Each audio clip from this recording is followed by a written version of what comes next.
नमस्कार, हमारे खास कार्यक्रम 1 मिनट पूरी रिपोर्ट में आपका स्वागत है। मैं आपके साथ कमल कौशिक। आज इस खास कार्यक्रम में सबसे पहले बात करेंगे हरियाणा के मुख्यमंत्री मनोहर लाल की। गुरुग्राम में मुख्यमंत्री मनोहर लाल ने कष्ट निवारण समिति की बैठक में शिरकत की और इसके अलावा मुख्यमंत्री मनोहर लाल ने कई मुद्दों पर खुलकर बातचीत की है।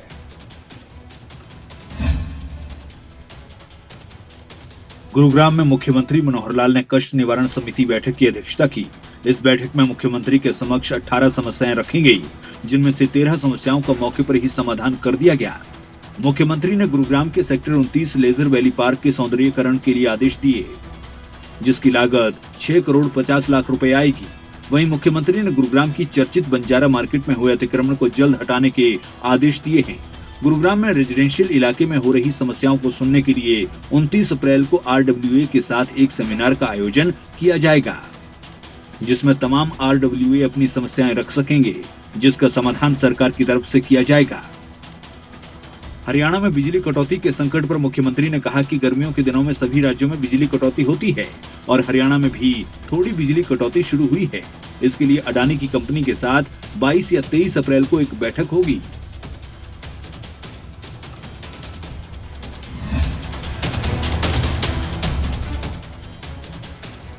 इस दौरान हरियाणा के मुख्यमंत्री मनोहर लाल ने कोरोना पर भी बातचीत की है और जिले वासियों को कहा, यानी कि गुरुग्राम वासियों को कहा है कि कोरोना से सचेत रहे। आगे बढ़ते हैं। हरियाणा के शहरी निकाय मंत्री कमल गुप्ता ने हरियाणा कांग्रेस और पंजाब की सरकार पर जमकर सियासी प्रहार भी किए। हरियाणा के शहरी निकाय मंत्री कमल गुप्ता ने यमुनानगर दौरे के दौरान कहा कि हरियाणा सरकार नगर पालिकाओं और नगर परिषद के चुनाव के लिए पूरी तरह से तैयार है। चुनाव आयोग जब चाहे चुनाव करवा सकता है। साथ ही कहा कि ये चुनाव पार्टी सिंबल पर लड़ेगी या फिर नहीं, ये समय आने पर पता चलेगा। उन्होंने कहा कि हरियाणा में करीब 1300 कॉलोनी अवैध हैं, जिनमें से 840 शहरी इलाकों में हैं। उन्हें रेगुलर करने का प्रयास जारी है। कमल गुप्ता ने पंजाब में आप सरकार पर निशाना साधा और कहा कि पंजाब में सब चीजें फ्री कर दी गई है और अगले ही दिन पीएम से मदद मांगने पहुंच गए। उन्होंने कहा कि उन्हें पैसा मैनेज करना चाहिए, इनकम बनानी चाहिए। ऐसे फर्जी फैसलों से शासन नहीं चलता। पंजाब में अगले दिन ही प्रधानमंत्री जी के पास पहुंच गए कि हमें 1 लाख करोड़ रुपए दो। मैनेज करो भाई, अपनी इनकम लाओ। ऐसे फर्जी ढकोसलों से और फर्जी ग्लैमरिटी से थोड़ी रात चलेगा, पता लग जाएगा 1 साल। देखना ये होगा कि कमल गुप्ता के कटाक्ष पर आम आदमी पार्टी की ओर से क्या प्रतिक्रिया आती है। जब से पंजाब के मुख्यमंत्री भगवंत मान प्रधानमंत्री से मुलाकात करने के बाद पैकेज की मांग कर रहे थे, तो उसके बाद से सीधे सीधे हरियाणा की सियासत में उनका जिक्र हुआ और निशाना साधा गया है। आगे बढ़ते हैं। खेल राज्य मंत्री संदीप सिंह फतेहाबाद में बॉक्सिंग चैंपियनशिप का शुभारंभ करने पहुंचे, जहां उन्होंने खेल अधिकारियों और खेल कोच को चेतावनी तक दे डाली है। लेकिन ऐसा क्यों हुआ और कैसे हुआ, जानिए 1 मिनट की इस रिपोर्ट में।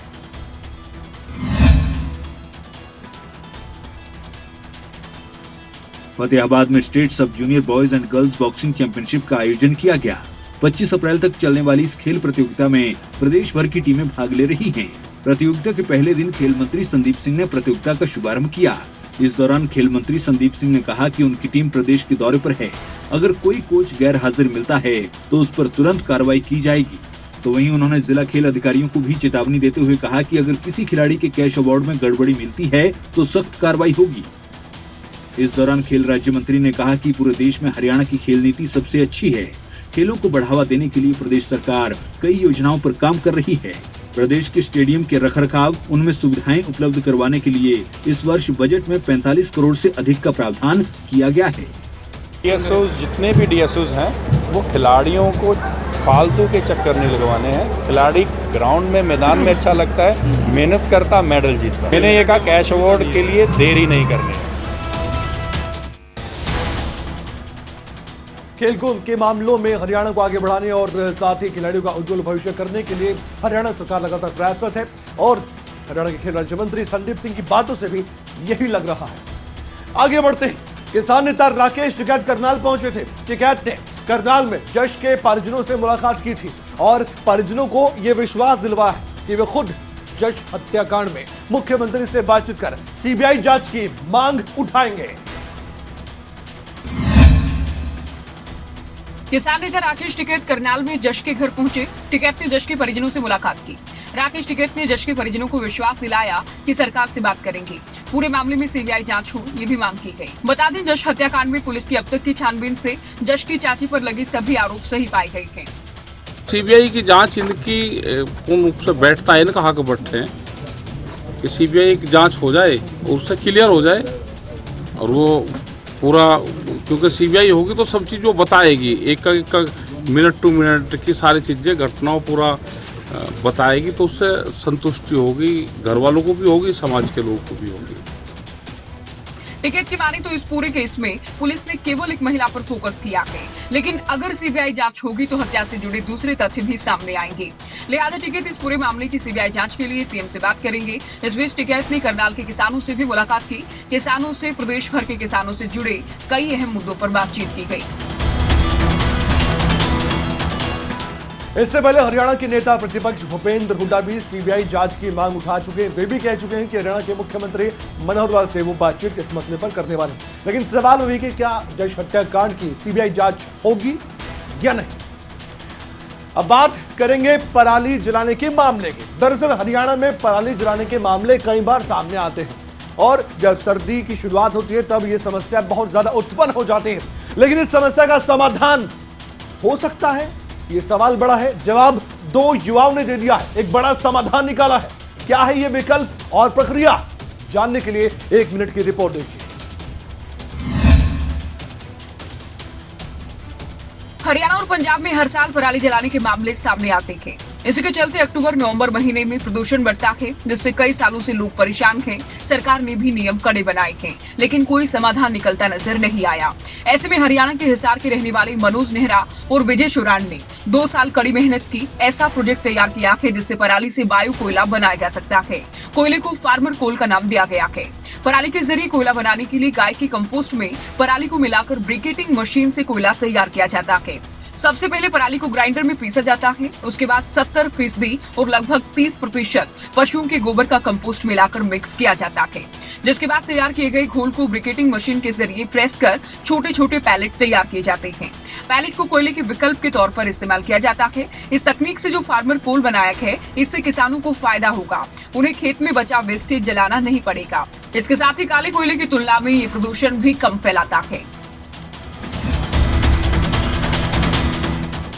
तो इस पूरे प्रोसेस से एक तरफ पराली की समस्या का समाधान होगा और दूसरी तरफ किसानों को फायदा भी हो सकता है। यूपी में नशा तस्करों पर बुलडोजर चला, हमने कई खबरें देखी और साथ ही चुनाव के दौरान भी बुलडोजर का जिक्र बहुत हुआ। लेकिन अब हरियाणा में भी कहीं पर बुलडोजर चला है। जी हां, हरियाणा के अंबाला में पहली बार नशा तस्करों के ठिकानों पर बुलडोजर चला दिया गया।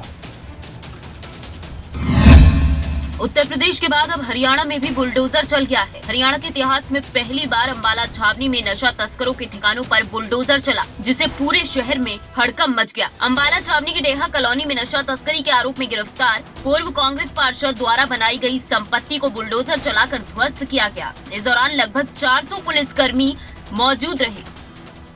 ये नशे का व्यापार करता पूरा का पूरा परिवार। इन पे कुछ दिन पहले भी 260 ग्राम हेरोइन और 1500 कैप्सूल बरामद हुए थे, जिसकी अलग से जो प्रॉपर्टी है उनको भी सीज करने की कार्रवाई चल रही है। अंबाला छावनी की डेहा कॉलोनी में रहने वाले नशा तस्करी के आरोपों में गिरफ्तार पूर्व कांग्रेस पार्षद के ठिकानों पर ये बड़ी कार्रवाई हुई है। बीते दिनों अंबाला छावनी की डेहा कॉलोनी में अंबाला पुलिस ने पूर्व पार्षद की पत्नी को पकड़ने के लिए छापेमारी भी की, लेकिन उसके परिजनों और अन्य लोगों ने पुलिस पर पथराव किया, जिसमें 4 पुलिसकर्मी घायल भी हो गए। नशा तस्कर महिला फरार होने में कामयाब हो गई, लेकिन पुलिस ने पूर्व पार्षद और उसके बेटे को गिरफ्तार कर लिया। ये पूरी कार्रवाई चेतावनी उन अपराधियों को जो लगातार वारदातों को अंजाम देते हैं और बेखौफ रहते हैं, लेकिन अब खौफ जरूर हो सकता है। चर्चित आईएएस अधिकारी अशोक खेमका की मुश्किलें क्या वाकई में बढ़ने वाली है, क्योंकि उनके खिलाफ पंचकुला सेक्टर 5 थाने में एक शिकायत दे दी गई है। लेकिन सवाल यह है कि यह शिकायत किस बिना पर दी गई है और किसने दी है। सवाल का जवाब इस रिपोर्ट में। हरियाणा के चर्चित आईएएस अधिकारी अशोक खेमका के खिलाफ करप्शन के आरोपों में पंचकुला के सेक्टर 5 थाने में हरियाणा वेयर हाउस कॉर्पोरेशन के एमडी संजीव वर्मा ने शिकायत दी, मामला दर्ज करने की बात कही है। खेमका पर आरोप है कि साल 2010 में हरियाणा वेयर हाउसिंग कॉर्पोरेशन के एमडी पद पर रहते हुए प्रथम श्रेणी के 2 अधिकारियों को गलत ढंग से पैसे लेकर नियुक्तियां दी गई। ये दोनों अधिकारी मैनेजर रैंक के हैं। हरियाणा वेयर हाउस कॉर्पोरेशन के एमडी और करनाल के मंडल आयुक्त संजीव वर्मा ने अशोक खेमका के खिलाफ सेक्टर 5 थाने में शिकायत देकर बड़ी कार्रवाई की मांग की है। अशोक खेमका की छवि करप्शन के खिलाफ आवाज उठाने वाले अधिकारी की है, लेकिन संजीव वर्मा की इस कार्रवाई से उनकी छवि पर सवाल खड़े हो रहे हैं। शिकायतकर्ता तो मैनेजिंग डायरेक्टर ही हैं ये कॉर्पोरेशन के, शिकायत कुछ पूर्व अधिकारियों के खिलाफ है। देखिए इस बारे में अभी मैं ज़्यादा डिस्क्लोज नहीं कर पाऊंगा क्योंकि अभी मैटर छानबीन का जो है अंदर है। पुलिस कानूनी प्रक्रिया के तहत आगे का एक्शन प्लान तैयार कर रही है, लेकिन अशोक खेमका की मुश्किलें जरूर बढ़ सकती हैं। अब सवाल ये भी है कि क्या अशोक खेमका के खिलाफ एफआईआर दर्ज होने वाली है, क्या उनसे पूछताछ होगी? सवाल का जवाब पुलिस आने वाले वक्त में दे सकती है अगर इस शिकायत पर कोई बड़ा एक्शन लिया जाता है तो। बहादुरगढ़ के आधुनिक औद्योगिक क्षेत्र में एक अधिकारी को बंधक बनाने का मामला सामने आया है, जहां पर एफआईआर दर्ज करवाए जाने का मामला तूल भी पकड़ गया, तो वहीं उद्योगपतियों ने अधिकारी पर ही रिश्वत लेने के गंभीर आरोप जड़ दिए।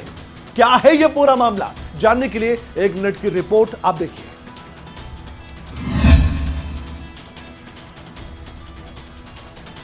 अधिकारी को बंधक बनाने के मामले में पुलिस ने फैक्ट्री मालिक के खिलाफ एफआईआर दर्ज करी है, लेकिन उद्योगपतियों का कहना है कि एफआईआर गलत है और शिकायत भी झूठी है। करीब 70 उद्योगपतियों ने इकट्ठा होकर पुलिस चौकी में झूठी शिकायत पर विरोध दर्ज करवाया। फैक्ट्री मालिक को पीड़ित बताते हुए उद्योगपतियों का कहना है कि सीपीसीबी का वैज्ञानिक पैसे मांगने के लिए झूठा दबाव बनाता था।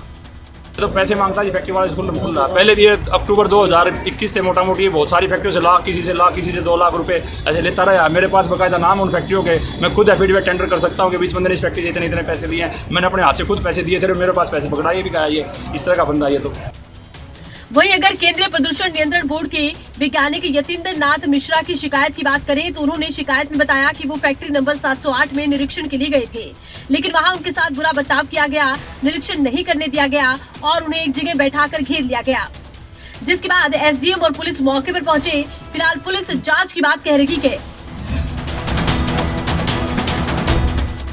अधिकारी पर रिश्वत लेने का गंभीर आरोप है, पुलिस जांच करेगी, उसके बाद ही साफ हो पाएगा कि ये आरोप सही है या नहीं। बहादुरगढ़ के सीडीपुर में दरअसल ग्रामीणों ने यहां पर मीटर घर से बाहर खंभों पर लगाने का विरोध शुरू कर दिया। ये बिजली का मीटर था, लेकिन यहां पर भारी पुलिस बल तैनात था। अधिकारी को मालूम था ऐसा विरोध हो सकता है, लेकिन यहां पर ग्रामीणों की पुलिस के सामने एक भी ना चली और बिजली निगम ने घरों से बाहर मीटर लगाने का काम भी शुरू कर दिया था। हरियाणा सरकार की तरफ से घरों के बाहर मीटर लगाने की योजना का खूब विरोध हो रहा है। जगमग योजना के तहत 24 घंटे बिजली देने का वादा भी किया जा रहा है, लेकिन बहादुरगढ़ के ग्रामीण इस बात के लिए राजी नहीं है, क्योंकि ग्रामीणों का कहना है कि नए बिजली मीटर तेज चलते हैं, भारी बिल आएगा जिसे भरना उनकी बस की बात नहीं। घर के बाहर मीटर की सुरक्षा की जिम्मेदारी किसकी होगी? सिद्दीपुर लोहा में ग्रामीणों ने मीटर घर से बाहर लगाने का विरोध किया, लेकिन भारी पुलिस बल के आगे उनकी एक नहीं चली और बिजली विभाग ने घरों से बाहर मीटर लगाने शुरू कर दिए।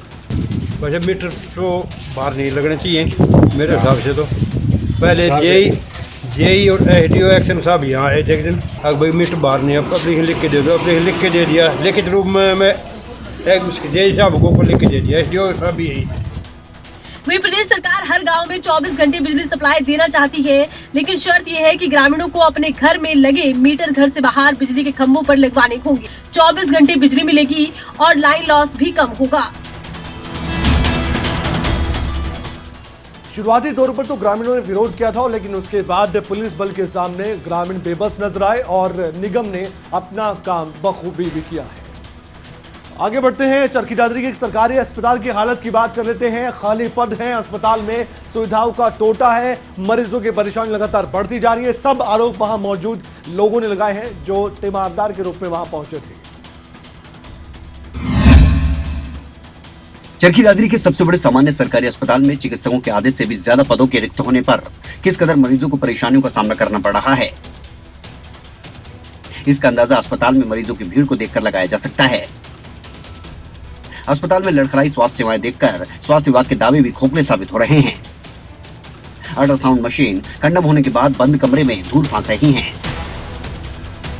मरीजों को बाजारों में चक्कर काटने पड़ रहे हैं। खासतौर पर गर्भवती महिलाओं को खासी परेशानियों का सामना करना पड़ रहा है। वहीं मरीजों को बाजार से अल्ट्रासाउंड करवाना पड़ रहा है। वहीं deputy CMO doctor Naresh Kumar ने बताया कि जिला मुख्यालय पर सिविल अस्पताल में डॉक्टरों के साथ साथ सहकर्मियों के काफी पद खाली पड़े हुए हैं। खाली पदों के कारण मरीजों की भीड़ लगी रहती है। डॉक्टरों को एक्स्ट्रा टाइम काम भी करना पड़ रहा है। स्वास्थ्य सेवाएं बाधित होने के बारे में मुख्यालय को भी अवगत करवाया गया है। मरीजों को दिक्कत न हो इसके लिए व्यवस्था की जा रही है। फिलहाल देखना यह है कि इन मरीजों की समस्याओं का समाधान कब तक हो पाता है।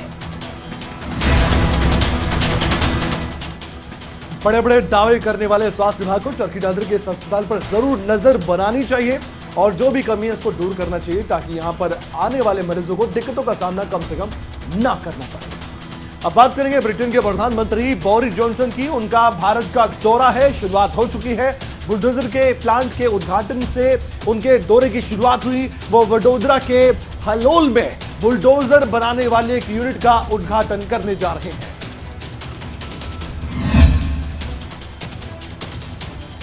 ब्रिटेन के प्रधानमंत्री बोरिस जॉनसन आज 2 दिवसीय दौरे पर भारत पहुंचे हैं।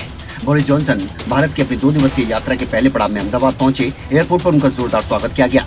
खुद गुजरात के मुख्यमंत्री भूपेंद्र पटेल ने उनका स्वागत किया। ब्रिटिश पीएम के लिए एक मेगा रोड शो का भी आयोजन किया गया। उनके काफिले का स्वागत ढोल, बांसुरी और तालियों की गड़गड़ाहट से किया गया। गाड़ी में बैठे जॉनसन ने हाथ हिलाकर भीड़ का अभिवादन किया। वहीं उन्होंने अहमदाबाद के साबरमती आश्रम में चरखा भी चलाया। ब्रिटेन के प्रधानमंत्री बोरिस जॉनसन अपने भारत दौरे पर बुलडोजर के प्लांट का उद्घाटन करने वाले हैं। बोरिस जॉनसन गुजरात के वडोदरा के हलोल में बुलडोजर बनाने वाली यूनिट का उद्घाटन करेंगे। ये यूनिट बुलडोजर समेत कंस्ट्रक्शन क्षेत्र के दूसरे उपकरण बनाने वाली कंपनी जेसीबी की है। आमतौर पर निर्माण क्षेत्र में काम आने वाली इस मशीन के बारे में भी हो रही चर्चा किसी बड़े कंस्ट्रक्शन परियोजना को लेकर नहीं बल्कि राजनीतिक कार्य में इसके इस्तेमाल पर अधिक हो रही है। वहीं 22 अप्रैल को दिल्ली में प्रधानमंत्री नरेंद्र मोदी से बोरिस जॉनसन की मुलाकात होगी। इस मुलाकात के दौरान राजनीतिक मसलों के अलावा रणनीतिक, रक्षा और आर्थिक साझेदारी को लेकर भी चर्चा होने की उम्मीद है। पीएम मोदी से बोरिस जॉनसन की मुलाकात होने वाली है, इस पर सबकी निगाह टिकी हुई है।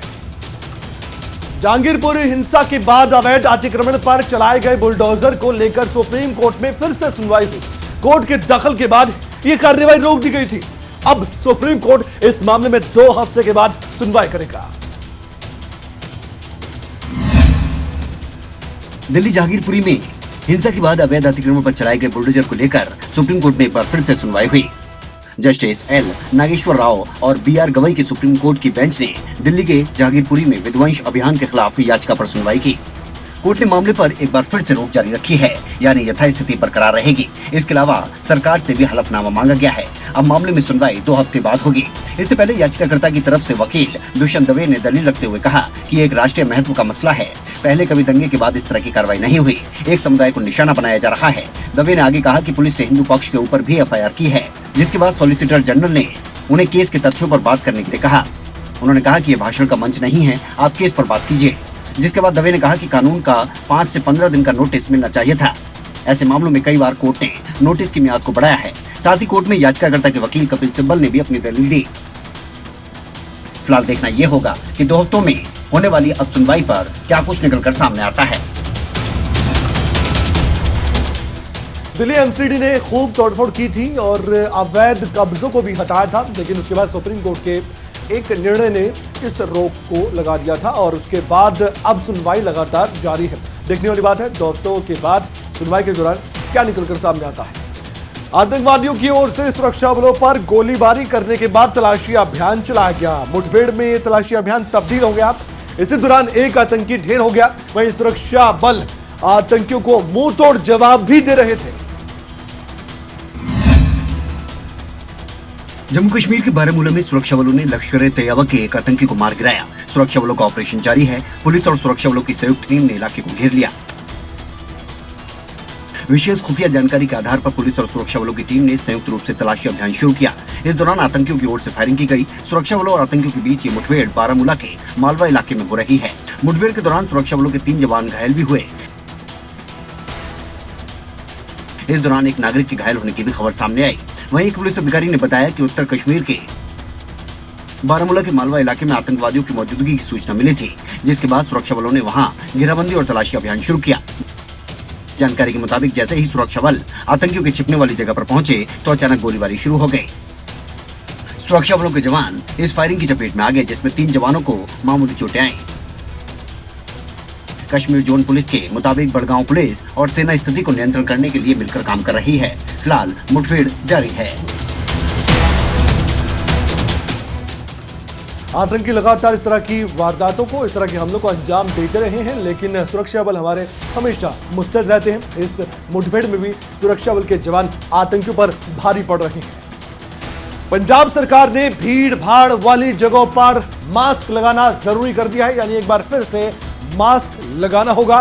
पंजाब सरकार ने हालांकि अभी कोई भी जुर्माना ना लगाने का निर्णय लिया है, लेकिन लोगों को समझना होगा कि कोरोना से लड़ना है, कोरोना से बचना है तो मास्क बड़ा हथियार है।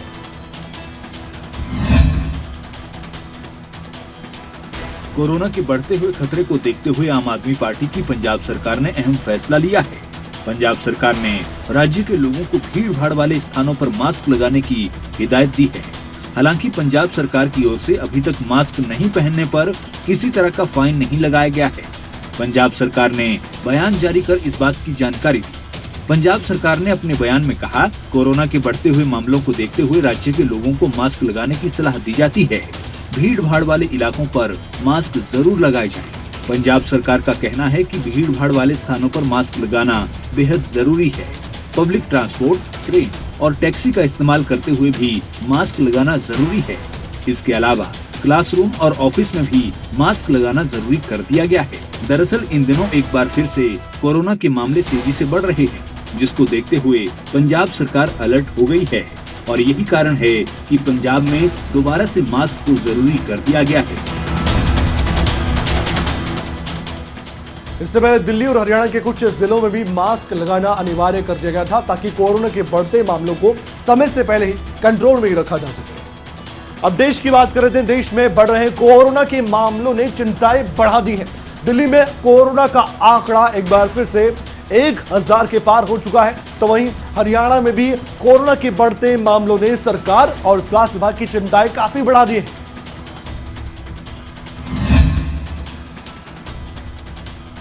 देश में कोरोना के मामले एक बार फिर से बढ़ने लगे हैं। 24 घंटे की अगर बात करें तो भारत में कोरोना के 2380 नए केस सामने आए हैं, जबकि 1231 लोग ठीक हुए हैं। इसके अलावा 56 लोगों की कोरोना के कारण मौत हो गई। इससे पहले मंगलवार को कोरोना के 2067 और सोमवार को 1247 मामले सामने आए थे। बताया जा रहा है कि भारत में डेली पॉजिटिविटी रेट 0.53% हो गया है। दिल्ली में भी कोरोना की रफ्तार बढ़ रही है। पिछले 24 घंटे की अगर बात करें तो राजधानी में कोरोना के 1009 मामले सामने आए। बुधवार को दिल्ली में कोरोना के 601 मामले सामने आए थे। पिछले कई दिनों से लगातार दिल्ली में कोरोना के बढ़ते मामले अब चिंता बढ़ा रहे हैं। दिल्ली में संक्रमण दर 5.50% हो चुकी है। अब चिंता की बात यह है कि 10 फरवरी के बाद राजधानी में एक बार फिर से मामले 1000 के पार हुए हैं। वहीं हरियाणा की अगर बात करें तो पिछले 24 घंटे में कोरोना के 310 केस सामने आए हैं, जिनमें से 225 केस गुरुग्राम से ही सामने आए। इससे पहले सोमवार को हरियाणा सरकार ने गुरुग्राम समेत 4 जिलों में मास्क अनिवार्य कर दिया था। हरियाणा के फरीदाबाद से भी 67 केस सामने आए हैं। राज्य में एक्टिव केस बढ़कर 1252 हो गए हैं। पॉजिटिविटी दर और टेंशन दोनों बढ़ रही है, लेकिन सरकार पहले सतर्क हो चुकी है। बस अब लोगों को जागरूक होना होगा। रूस यूक्रेन की बात कर रहे थे। रूस यूक्रेन में जंग लगातार अभी भी जारी है। ऐसे में भले ही यूक्रेनी राष्ट्रपति कह रहे हो कि यूक्रेन झुकेगा नहीं, लेकिन यूक्रेन में युद्ध के इन हालातों ने तकरीबन 4.5 करोड़ की आबादी वाले यूक्रेन देश की बड़ी जनसंख्या को विदेशों में शरणार्थी बना दिया।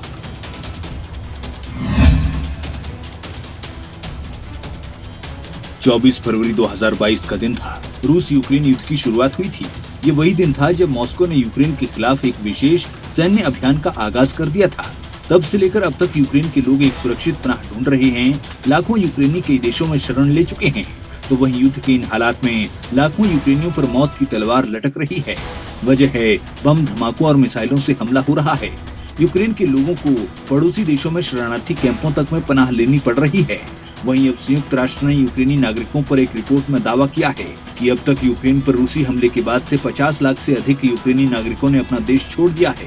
यूएन के मुताबिक यूक्रेनी नागरिकों का पलायन द्वितीय विश्व युद्ध के बाद यूरोप का सबसे तेजी से बढ़ता शरणार्थी संकट है। तो वहीं अभी तक पोलैंड वो देश है जिसने सबसे ज्यादा लोगों को पनाह दी है। वहीं लगातार रूस और यूक्रेन पर युद्ध ने दबाव बढ़ा दिया है। यूक्रेन तबाह हो रहा है तो वहीं रूस पर लगे अंतर्राष्ट्रीय प्रतिबंधों ने आर्थिक दबाव बढ़ाया है। वजह है कारोबार का नुकसान। इस जंग का सबसे बड़ा असर अगर किसी पर पड़ा है तो वो यूक्रेन की जनता है। 1 मिनट पूरी रिपोर्ट में इतना ही। अपना ख्याल रखिए। देखते रहिए खबरें। अभी तक छोटे से ब्रेक लिए रुक रहे हैं, जल्द हाजिर होंगे, बने रहिए हमारे साथ।